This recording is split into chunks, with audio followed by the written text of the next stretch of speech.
Alright, so we got the full summary for 1085 from Read On, and this chapter is so incredibly exciting. Like, the spoilers we got yesterday were pretty exciting too, but this is taking it to the next level, and it's actually answering quite a few of the questions that we had. I can't wait to talk about this stuff with you guys, so let's get into it. So the chapter starts where the last one ended, and Imu talks to Cobra. Imu says, "I have two things to tell you, and one question to ask, Cobra." Cobra is shocked, and he thinks to himself, what he's seeing is impossible. Imu speaks in the third person. He calls himself Mu. Cobra says, "Imu, I know that name. It may be a coincidence, but among the first 20. And Imu says, "Silence. You won't get an answer even if you ask. Though I can tell you a few things." So before we go further, let's just address this whole thing about Cobra saying, "I know that name, and maybe coincidence, but among the first 20. So in the spoilers that we got yesterday, told us that Imu was probably one of the first 20 kings that formed the world government and became the Celestial Dragons. But this makes it more ambiguous. Yes, it is possible that Imu was one of them, but like I was also saying yesterday, it is very possible that Imu was just the one above all of them, or the one that conspired for them to collaborate, or just forced them to collaborate, Almighty Boogeyman or something, or was one of the first 20. But either way, like I said, it's ambiguous at this point. But going further into what Imu's saying, they say first, D are the people who were our enemy in the past. Although the recent Ds have no idea about the meaning of their names, the scholars who try to find the truth about the Void Century, the pirates who try to find the Poneglyphs, all these are Lily's fault. If she didn't make a mistake on that day, the Poneglyphs wouldn't be spread throughout the world. However, there was one scenario that I suspected, that maybe the Poneglyphs were not spread throughout the world by mistake, but by a deliberate plan. So this is really interesting, and it also goes back to what we were talking about yesterday. I mentioned how there was some unofficial spoilers going around saying that Imu explains what D is, and I thought, well, that's not likely because it would need multiple chapters dedicated to it, including flashbacks, for us to get the full explanation on the D, and it seems like that is true. Although Imu does talk about it here, but definitely not explaining it. And it more or less goes along what we suspected. It is a deliberate plan to have this initial put into certain individuals. And also, of course, we already know that the Ds are their enemies, the Celestial Dragon's enemy, and I assume that Imu is the progenitor of the Celestial Dragons. But some new info here is that Lily apparently made some kind of mistake that spread the Poneglyphs. Now, maybe it wasn't a mistake, or maybe it was a mistake because Lily chose not to join the Celestial Dragons, but I do think Lily and Joy Boy are obviously connected since she is a D, and I assume that Joy Boy is the progenitor of the Ds the way that Imu is the progenitor of the Celestial Dragons. But this is also setting us up for a huge Void Century flashback, which,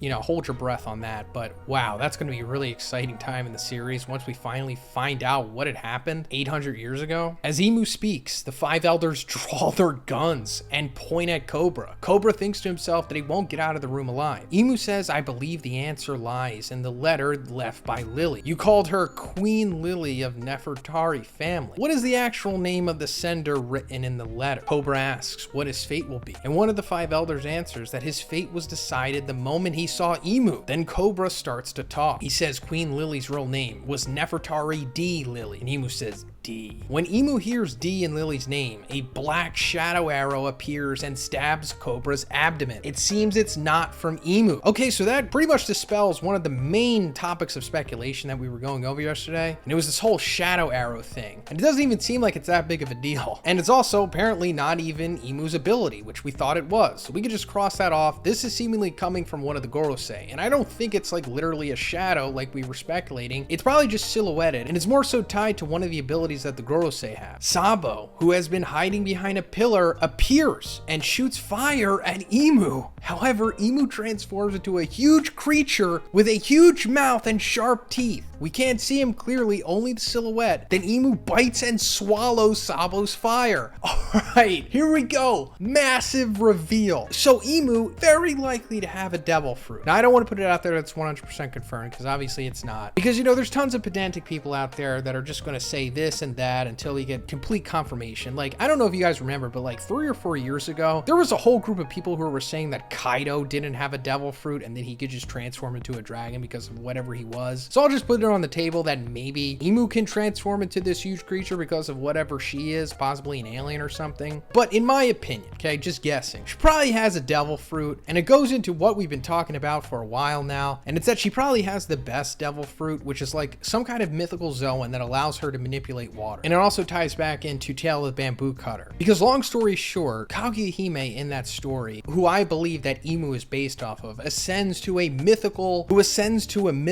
place, which is referred to the Undersea Dragon Palace, which is also like a supernatural undersea palace of Ryujin, or dragon god in Japanese tradition. So this could be what Imu's devil fruit is. If she does have one, it's like the mythical dragon god fruit, or the something model Ryujin fruit. And if it's not a dragon, then it's probably like a serpent or something like that. And also just completely no-selling Savo'S fire here. Really awesome sequence. And also finally getting an explanation of how Savo got in here, which just off panel, he found his way to this place and was just hiding behind a pillar. Like we talked about in the previous chapter, Savo overheard the guards talking about the quote-unquote lost chamber. So I guess he just went to go investigate that, and then luckily came across what was going on with Imu and Cobra. But anyway, going further, Imu climbs down the throne while the 5 elders transform into big creatures while they surround Savo and Cobra. We can't see them clearly, only their silhouettes. One of them looks like a bird, similar to Morgan's. The other one looks like an elephant slash boar. The other looks like a demon slash Oni. He has big horns. It seems like one of them has clouds floating around their neck, like Luffy or Lucci in their awakened form. This is not 100% sure because we can only see their silhouettes. And the last one is just a big silhouette. I can't describe him better. Whoa, this goes into what we were speculating about yesterday as well. We were talking about like, oh, there's a possibility that Imu is using some kind of shadow powers on them possibly, but no, there's no shadow stuff going on. It's just silhouettes. And we were also talking about if the Gorosei do have devil fruits, they very likely have mythical Zoan fruits, or at the minimum Zoans, but I'm going to go with mythical Zoans, and it seems like that is true. They all have devil fruits, very likely to be mythical Zoans. And Ridon pointing out the whole clouds around the neck here, I don't think that's coincidence. They probably have awakened Zoans or awakened mythical Zoan devil fruits, which is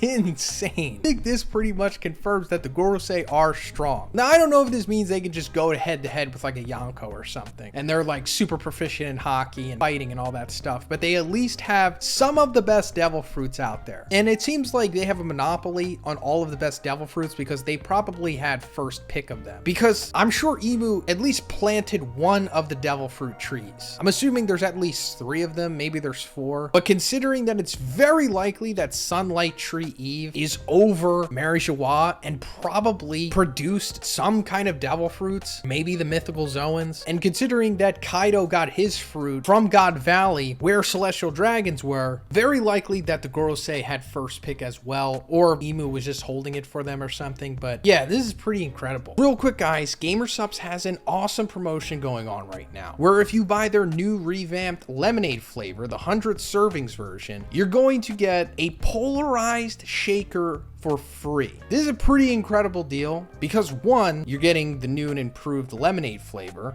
but then you're getting this super aesthetic polarized shaker for free. But of course, it's while supplies last, so get it while you can, guys, by going through the link in my description, and make sure you use code BIGZ. That way you're gonna get 10% off your purchase. Thanks, guys. Savo grabs Cobra and tries to escape from the throne room, and Imu tries to catch him. Cobra talks with Savo. He says, please tell Vivi and Luffy we are all D's as well. A little flashback to Savo's childhood starts, and Savo comments that it's strange how both Ace and Luffy have D in their name. Ace replies to him, and he says, I can give it to you too, Savo. I'll call you Sa-D-Bo. That's like kind of like the memes we make in the communities about certain characters. But it also made me think that, like, I guess we don't know what Savo's full name is. And considering how D works, I guess you don't have to come from like a D lineage. It can just be bestowed upon you, right? Because why not? So technically Savo is a D, I guess. I mean, if they can all become brothers by just drinking sake, then why not? Back to the present, we can see that Savo and Cobra are both stabbed. Cobra starts to recite Lily's letter, protect the Poneglyph. Then we can hear the next parts because one of the 5 elders roar in creature form, and it covers Cobra's voice, but we can't hear the last part of Lily's letter. Cobra says, raise the flag of dawn to the world. So that's pretty much confirming that D means dawn. I mean, come on, most of us already knew that. If it's not dawn, that would be a huge twist. twist. Cobra stands and blocks IMU'S attack to let Savo escape. Then the scene cut to a few seconds later and we see Cobra on the floor. He's dead. Wapol sees all what is happening through a hole in the wall, and IMU notices Wapol spying on them. Wapol goes into panic and starts to eat through the walls to run away. I shouldn't have seen this. So yeah, that's how Wapol escapes. We were talking about this yesterday. He just ate through the walls and I guess got lucky, because realistically IMU should just instantly be able to track him down and kill him, or at least order everyone in Mary Joie to find him. Like, he shouldn't be able to get away just so easily, but you know, he has to because of the plot, of course. After that, the Reverie meeting room receives a message saying that King Cobra and King Wapol won't be joining the meeting anymore. In the other room, we can see Vivi has been captured by CP0. In the room are Lucci, Jabra, Khalifa, and other CP0 members that we see in the last chapters. Jabra and Khalifa got their introduction panels as Cypherpole Aegis Zero members. So yeah, I guess this is confirming that all of CP9 was promoted to CP0, and we still don't know why. Technically, they shouldn't be rewarded for their failures at Eni's lobby, but something happened during the time skip and they got promoted to CP0. Jabra recaps other things that are happening in Mary Joie right away. After the incident against St. Charlos, Leo and Sai announced they're pirates under the Straw Hat crew flag. On the other side, it seems Fujitora allows slaves to escape and Ryoku yelled at him. Suddenly, Wapol breaks into the room where Vivi and CP0 are while he was escaping from the throne room. That distracts CP0, so Vivi takes advantage of the situation and grabs onto Wapol to escape. The chapter ends with Vivi and Wapol running away while Wapol's wife sees them together. She is shocked. Vivi says, "Where are you going, Wapol?" And Wapol says, "I will run to the end of the world where nobody can find me." And Vivi says, "Take me with you." And Cinderella says, "They're running away together?" End of chapter, no break next week. So we all know where this is headed. I talked about this yesterday, but Wapol contacts Morgans at some point during the Reverie. I guess after he spotted what was going on. And we also saw that Morgans picked up his office and like started flying away because the world government had already infiltrated him. So I guess at some point they set up a meeting place or something for where Wapol and Vivi get picked up by Morgans, which is where they are currently. So yeah, but let me know what you think about this chapter in the comments, guys. Really incredible stuff. If you liked the video, please give it a like and please subscribe if you haven't already. Have a great day. I'll see you in the next one.